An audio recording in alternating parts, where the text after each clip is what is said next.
সমন্বয়ক তালাত মাহমুদ রাফি, তাকে নিয়ে একটা সংবাদ প্রকাশিত হয়েছে তার অবৈধ তদবির বাণিজ্য নিয়ে। ডেইলি বাংলাদেশ পোর্টালটার নাম, হেডলাইনটা এরকম, সমন্বয়কদের তদবির বাণিজ্য এক রাফির হিসাবে 32 কোটি টাকা।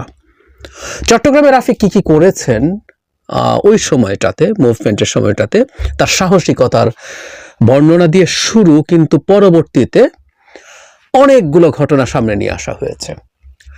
অল্প সময়ের মধ্যে সেই সংবাদটা সেই পোর্টালটা তুলে নেয় এবং সেখানে দুঃখ প্রকাশ করেন, এবং তারা যেটা বলার চেষ্টা করেছেন যে প্রতিবেদকের হাতে থাকা তথ্য দিয়ে তারা এটা করে ফেলেছেন, খুব বেশি ভেরিফাই করেন নাই, তারা সেই প্রতিবেদকের বিরুদ্ধে ব্যবস্থা নেবেন। এর মধ্যে অনেক প্রশ্ন আছে যে প্রতিবেদকের এইরকম একটা অভিযোগ যাচাই বাছাই ছাড়া তারা তুলে দিয়েছেন এবং ব্যবস্থা নিচ্ছেন প্রতিবেদকের বিরুদ্ধে। যাই হোক, অনেক অনেক গুরুতর কতগুলো প্রশ্ন তৈরি করেছে এই খবরটা, খুব গুরুতর কিছু প্রশ্নই মূলত করতে চাই এবং আপনাদের অপিনিয়নও শুনতে চাই। আপনারা মন্তব্যে সেটা লিখে জানাবেন, না চাইলেও জানান, এবং আমি চাইবো যে আপনারা আপনাদের মন্তব্য জানাবেন। আগে এই রিপোর্টটা তুলে নেওয়া হয়েছে, কিন্তু রিপোর্টটাতে কি ছিল সেটা নিয়ে কথা বলছি।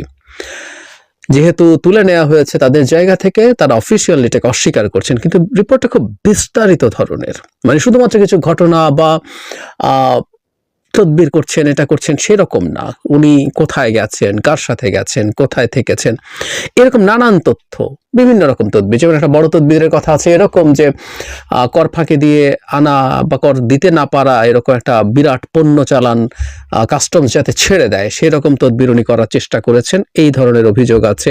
কারো ট্রান্সফার, মানে বৈষম্য বিরোধী ছাত্র আন্দোলনের সময় অভিযুক্ত কেউ এবং আওয়ামী লীগের অত্যন্ত ঘনিষ্ঠ কাউকে চাকরি থেকে অপসারণ করা হয়েছে, তার চাকরি ফিরিয়ে আনার চেষ্টা, কাউকে ট্রান্সফার করা, এরকম নানান ঘটনা এখানে উল্লেখ আছে, একদম খুব স্পেসিফিকলি দেয়া বিষয়।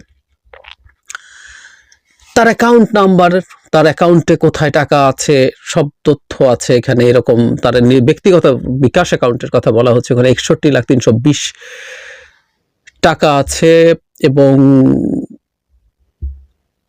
তার মায়ের নামে, মায়ের অ্যাকাউন্টের কথা বলছে, সেখানেও একটা বিকাশ অ্যাকাউন্ট আছে, সেখানেও 31,90,000 টাকা আছে, এরকম তথ্য আছে। এরপর যেটা আসলে মানে সবচেয়ে বড় তথ্য, যে বিরাট যে অঙ্কের কথা বলা হচ্ছে, আমি একটু পড়ি। টাকা বিদেশি অর্থে কনভার্ট করার একটি বাইন্যান্স অ্যাকাউন্ট রয়েছে রাফির, তার এনআইডি দিয়ে ওই অ্যাকাউন্ট খোলা হয়। অ্যাকাউন্টের ইউজার আইডি ডোনার1, মানে ইউজার আইডির কথাও এখানে জানা যাচ্ছে। এই অ্যাকাউন্টের 22 অক্টোবর পর্যন্ত সর্বশেষ ব্যালেন্স $26,84,900, প্রতি ডলার 119 টাকা 45 পয়সার বাজার দাম অনুযায়ী বাংলাদেশের মুদ্রায় যায় 32,07,12,619 টাকা। এখানে বলা হচ্ছে চিটাগাং বিখ্যাত বাণিজ্যের কেন্দ্র রিয়াজউদ্দিন বাজার, সেখানেও ব্যবসায়ীরা, মানে যেখানে যার যে ধরনের প্রয়োজন, তাদের মধ্যে যে কোনো ধরনের সেটেলমেন্টের জন্য রাফিকে ডাকা হয়, এরকম কথাবার্তা আছে। তার বড় বড় ধনী বন্ধু আছে, তিনি কক্সবাজারে গেছেন, সেখানেও নানান রকম সেটেলমেন্টে কাজ করেছেন। মানে মোদ্দা কথাটা হচ্ছে, যেখানেই যেমন সংকট হোক না কেন, সেখানে জনাব রাফি গিয়ে হাজির হচ্ছেন, এবং ছাত্র সমাজরা বহু সংকটে গিয়ে হাজির হন, কিন্তু জনাব রাফি টাকার লেনদেন করে সেই সমস্যাগুলো সমাধান করেন, তদবির করেন। এই হচ্ছে মূল বিষয়। যথেষ্ট পরিমাণ তথ্য দিয়ে বিশ্বাসযোগ্য মনে হবে এভাবেই রিপোর্টটা করা হয়েছে। রিপোর্টটা সত্য মিথ্যা এইসব আমরা বুঝতে পারছি, কারণ হলো প্রতিষ্ঠানটা এটা সরিয়ে নিয়েছে। কিন্তু তার আগে একটা জিনিস বলা খুব জরুরি। এই স্ক্রিনশটটা, এই হেডলাইনের স্ক্রিনশটটা অনেক গুরুত্বপূর্ণ মানুষ শেয়ার করেছেন, এবং শেয়ার করে তারা এই ব্যাপারে, আমি অন্তত ফেসবুকে যাদেরকে ক্রেডিবল মানুষ মনে করি, যাদের অহেতুক কোনো কিছুতে হুজুগে লাভ দেওয়া দরকার এরকম মনে করেন না, এরকমও বহু মানুষ এই স্ক্রিনশট শেয়ার করেছেন, হতাশা প্রকাশ করেছেন, তদন্ত চেয়েছেন প্রপার, এবং ব্যবস্থা চেয়েছেন। কারণ এখানেও আছে যে তাকে ওয়ার্নিং দেওয়া হয়েছে বা এই ধরনের আলাপ আছে, এবং শুধু তিনি নন, আরও বেশ কিছু সমন্বয়কের ক্ষেত্রেও এই ধরনের ওয়ার্নিং আছে, বহিষ্কার আছে। সমন্বয়কের নিচু পর্যায়েরও কেউ সমন্বয়ক নন, এই মুভমেন্টে ছিলেন, এরকম অনেকের বিরুদ্ধে ব্যবস্থার কথা রিপোর্টে আছে, দীর্ঘ একটা রিপোর্ট। এখন প্রশ্ন হচ্ছে, এই রিপোর্টটা কেন এখন আসলো? তারও আগে আর একটা কথা বলে রাখা ভালো, এর মধ্যেও গুরুত্বপূর্ণ মানুষজন একটা তথ্য ফেসবুকে দিয়েছেন, সেটা হলো এই যে নিউজ পোর্টালটা, এটা একটা গোয়েন্দা সংস্থার, অত্যন্ত পরিচিত একটা গোয়েন্দা সংস্থার পোর্টাল, তাদের পরিচালিত পোর্টাল। তো সেই পোর্টালে এই ধরনের তথ্য আসা। এবার আমরা যাবতীয় ইস্যুগুলো নিয়ে একটু কথা বলতে শুরু করি। প্রশ্ন হচ্ছে, আমরা ধরে নিচ্ছি যে এটা একটা গোয়েন্দা সংস্থার পোর্টাল, কারণ কয়েকজন খুবই গুরুত্বপূর্ণ রিলায়েবল মানুষ এটাকে সেভাবে বলার চেষ্টা করেছেন এবং তাদের এই অনুমান বা তাদের এই তথ্য সঠিক এটা হবার সম্ভাবনাই বেশি। তারও আগের কথা, তাহলে মানে একটা অফ টপিকের প্রশ্ন করি, সেটা হচ্ছে যেটা একটা গোয়েন্দা সংস্থা একটা পত্রিকা বা পোর্টাল চালাবে কেন? কিন্তু চালায়, এটা আমরা শেখ হাসিনা সরকারের সময়ও দেখেছি। নানান রকম পোর্টালের সাথে এটা কোনো এজেন্সির সাথে জড়িত, এটা শুনতাম, তাদের দেওয়া তথ্য ওখানে ফিড করা হয়। যাই হোক, তারা এটা আনলেন কেন? আচ্ছা, এটা কি সত্য? তর্কগুলো করছি, প্রশ্নগুলো তুলছি। এটা যদি সত্য হয়ে থাকে, এটা আসলো কেন? রাষ্ট্রীয় একটা গোয়েন্দা সংস্থা, একজন ছাত্র সমন্বয়ক, যিনি এখন বৈষম্য বিরোধী ছাত্র আন্দোলনের কেন্দ্রীয় সহ সমন্বয়ক হয়েছেন, তো তা যদি হয়ে থাকে, তাহলে এখন কেন তার এই রকম অভিযোগ সামনে আনা হলো, প্রকাশিত করা হলো, এবং একটা গোয়েন্দা সংস্থা কেন চাইছে এই তথ্যগুলো স্প্রেড করুক? তারা কি ছাত্র সমন্বয়কদের উপরে কোনো কারণে নাখোশ, নাকি ব্যক্তিগতভাবে জনাব রাফির উপরে কোনো রকম কোনো সমস্যা আছে? আর এটাকে প্রকাশ করার আগে তারা এই ব্যাপারে সরকার বা আর কোনো জায়গায় কোনো ব্যবস্থা কেন নিতে যায়নি? তাকে পাবলিকলি এনে ডেমোনাইজ করার চেষ্টা করা হয়েছে, এটা হতে পারে?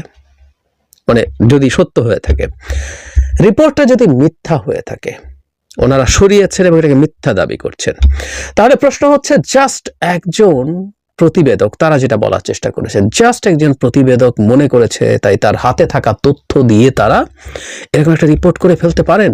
একটা মানুষকে নিয়ে এত ভয়ঙ্কর স্টিগমা তারা লাগিয়ে দিচ্ছেন এত সহজে, এটা তো খুবই সিরিয়াসলি ভেরিফাই করা দরকার ছিল। এখানে যে ধরনের তথ্য দেয়া আছে, মনে হয় যে যথেষ্ট তথ্য তারা ভেরিফাইও করেছেন, কিন্তু সেটা ছাড়া এটা কিভাবে করে দিলেন তারা তাহলে?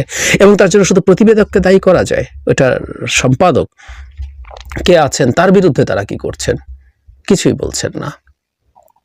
এবং এর মাধ্যমে আরেকটা জিনিস প্রমাণিত হলো, এদেশের গোয়েন্দা সংস্থাগুলো রাজনীতির মাঠে আগে যেমন ভূমিকা রাখার চেষ্টা করত, প্রভাব রাখার চেষ্টা করত, প্রভাবিত করার চেষ্টা করত, ঠিক একই চেষ্টা আবারও হচ্ছে। যদি সত্য হয়ে থাকে নিউজটা বা মিথ্যা হয়ে থাকে, হোয়াট এভার, তারা ইনভলভড আছে ভেরি মাচ। এই প্রশ্নটা আসে, যেটা নিয়ে আমরা সিরিয়াসলি সমালোচনা করেছিলাম সেই সময়টাতে। সবচেয়ে গুরুত্বপূর্ণ প্রশ্ন আমার কাছে অবশ্য অন্যটা, এই রিপোর্টটার আগে সেটা দিয়ে শেষ করব, সেই আলোচনা দিয়ে। আচ্ছা, আমাদের অনেকে এটাকে শেয়ার করলাম, আমি জানি না আপনারা যারা এই নিউজটা আপনাদের সামনে এসছে, আপনাদের কাছে কি শুরুতে মনে হয়েছিল যে এই রিপোর্টটা পুরো মিথ্যে এবং এটা একসময় মিথ্যা স্বীকার করে পোর্টালটা সরিয়ে নেবে? এই প্রশ্নটা একটু জবাব দেবেন। আমার কাছে প্রশ্নটা হচ্ছে, আমি অনেককে এটাকে শেয়ার করতে দেখেছি, সবাই যে ঢালাওভাবে রাফিকে দায়ী, দোষী, অপরাধী এটা বলছেন তা না, কিন্তু উড়িয়ে দিচ্ছেন না। আমি আবারও বলছি যে পোর্টালটার নাম আমি আগে শুনিনি, অনেকেই হয়তো শোনেননি, কিন্তু তারপরও এই পোর্টালটার স্ক্রিনশট তুলে তারা সরকারের কাছে এটা তদন্ত চাইছেন এবং তিনি যদি দায়ী প্রমাণিত হন তার বিচার চাইছেন। তার মানে প্রাথমিকভাবে অন্তত মানুষের মধ্যে এই পারসেপশন তৈরি হয়েছে এই সংবাদটা সঠিক হতে পারে। এখানেই খুবই আশঙ্কার জায়গা। মানুষ মনে করতে শুরু করেছেন আমাদের জুলাই আগস্টের গণ অভ্যুত্থানের নায়করা এই ধরনের ভয়ঙ্কর অভিযোগ এবং অন্যায়ের সাথে জড়িয়ে যেতে পারেন, তাদের বিরুদ্ধে এরকম অভিযোগ আসতে পারে, এটা মানুষ প্রাথমিকভাবে বিশ্বাস করতে শুরু করেছেন। তদন্ত চাওয়া এবং বিচার চাওয়া মানে তাই। এবং কেউ, যেহেতু এটা খুব একটা এস্টাবলিশড পোর্টাল না, অখ্যাত পোর্টাল, বলে দিতে পারতেন তুড়ি মেরে যে এসব অখ্যাত পোর্টালের নিউজের কোনো ভ্যালু নাই, এটা মিথ্যা প্রোপাগান্ডা। কিন্তু না, আমি আবারও বলছি, আমি এমন কিছু মানুষকে এটা শেয়ার করতে দেখেছি যাদেরকে আমি রেসপন্সিবল মানুষ মনে করি, যারা মানে অহেতুক কোনো মিসইনফরমেশন, ডিসইনফরমেশন ছড়াবেন না, নিজে সেটা যদি ফিল না করেন, তারা ফিল করেছেন এই জায়গায় একটা ভয়ঙ্কর সিগন্যাল আছে। তার মানে আমাদের ছাত্র সমন্বয়করা এরকম একটা কিছুতে জড়াতে পারেন আমরা মনে করছি। তার সাথে যোগ করি আমি আমার ব্যক্তিগত অভিজ্ঞতা। আমরা তো ফিসফাস শুনি, আমরা তো সমাজে বাস করি, তো এই ফিসফাস আমরা শুনি যে এই ধরনের কিছু ঘটে থাকতে পারে বা ঘটছে। বাংলাদেশের মাটিতে এই ধরনের কিছু হওয়া আমাদের জন্য খুবই মর্মান্তিক একটা অভিজ্ঞতা হবে। কিন্তু আমি আবারও বলছি, আমি নিজের কানেও শুনেছি, আমার কাছেও এসেছে যে এই ধরনের কিছু ঘটনা ঘটছে। অনেকেরই হয়তো শুনছে, কানে আসছে, অনেকেরই কানে যাচ্ছে, অনেকেই শুনছেন।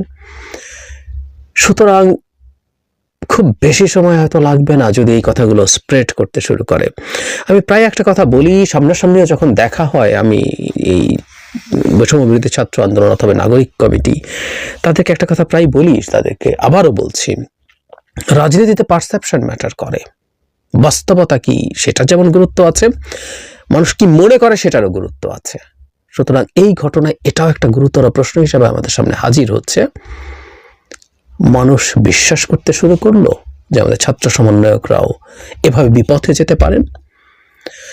বাংলাদেশে ক্ষমতার মধ্যে থাকা এবং যেভাবে দুর্নীতির রন্ধ্রে রন্ধ্রে ঢুকে গেছে, যে পরিমাণ ফিনান্সিয়াল বেনিফিট পাওয়া যেতে পারে এই ধরনের কাজে ইনভলভড হয়ে, অর্থনীতির ভাষায় যেগুলোকে আমরা রেন্ট সিকিং বলি, রেন্ট সিকিং করে মানুষ অন্তত হয়তো বিশ্বাস করতে শুরু করেছে সেই জায়গায় নিজেদেরকে আর গিয়ে ঠিক ধরে রাখতে পেরে উঠছেন না ছাত্র সমন্বয়কদের বা ছাত্রদের কেউ কেউ। সবাইকে নিশ্চয় ঢালাওভাবে মানুষের মনে করে না, কিন্তু কেউ কেউ করছেন, এটা মনে করতে পারে, মনে করছেন। আর আমাদের ইতিহাস তো ভালো না, মানুষকে খুব ব্লেম দেওয়া যাবে নট নেসেসারিলি। আমাদের এই জুলাই অভ্যুত্থানে যেসব ছাত্র সমন্বয়ক এবং ছাত্র রাস্তায় নেমেছেন তার চেয়ে বহুগুণ বেশি ঝুঁকি নিয়েছিলেন আমাদের মুক্তিযোদ্ধারা, যারা একটা প্রশিক্ষিত সেনাবাহিনীর বিরুদ্ধে মুখোমুখি বন্দুক হাতে দাঁড়িয়ে যুদ্ধ করতে গিয়েছিলেন, যখন যে কোনো মুহূর্তে মরে যেতে পারতেন। দেশ স্বাধীন হবে কিনা তার নিশ্চয়তা নেই, সেই যুদ্ধে তারা গেছেন। কিন্তু দেশ স্বাধীন হওয়ার পর সেই মুক্তিযোদ্ধাদেরও বিভিন্ন অনিয়ম, দখলদারিত্বে জড়ানোর অভিযোগ বাংলাদেশের মাটিতেই আছে। সুতরাং আমাদের অভিজ্ঞতা খুব সুখকর নয়। আমি চাইব আমাদের সবাই, আমাদের সমন্বয়করা, আমাদের এর সাথে যারা জড়িত আছেন, সরকার সহ সবাই যারা যারা কোনো না কোনো ফর্মে তাদের সাথে কানেক্টেড আছেন, ডিনায়ালে না থেকে তাদের উচিত হবে এই ব্যাপারগুলো একটু খতিয়ে দেখা, ব্যাপারটা কতটুকু কি, এবং ব্যবস্থা নেয়। কখনো কোনো ক্ষেত্রে যদি হয়েও থাকে তারা যদি ভিজিবল ব্যবস্থা নেন, যেমন এই রিপোর্ট আবারও বলছি এটা উইথড্র করেছেন, কিন্তু এখানেই বলা আছে যে কিছু কিছু ব্যবস্থা তারা নিয়েছেন এই ধরনের অনিয়মের কারণে কারো কারো উপরে। তো সেটা যদি নিয়েই থাকেন বাস্তবে তারা, আমি জানি না, সেগুলো প্রকাশ্য করা দরকার। সেটা বরং তাদের ক্রেডিবিলিটি বাড়াবে। তারা লুকানোর চাইতে ওটা ফার বেটার অপশন। আর শুরুতে যেটা বলেছি, আপনাদের আমি অনেকগুলো প্রশ্ন করেছি, সেই প্রশ্নগুলো সম্পর্কে আপনাদের মতামত আমি নিশ্চয়ই, আমি সব মতামত পড়ি, আপনাদের সব মন্তব্য পড়ি।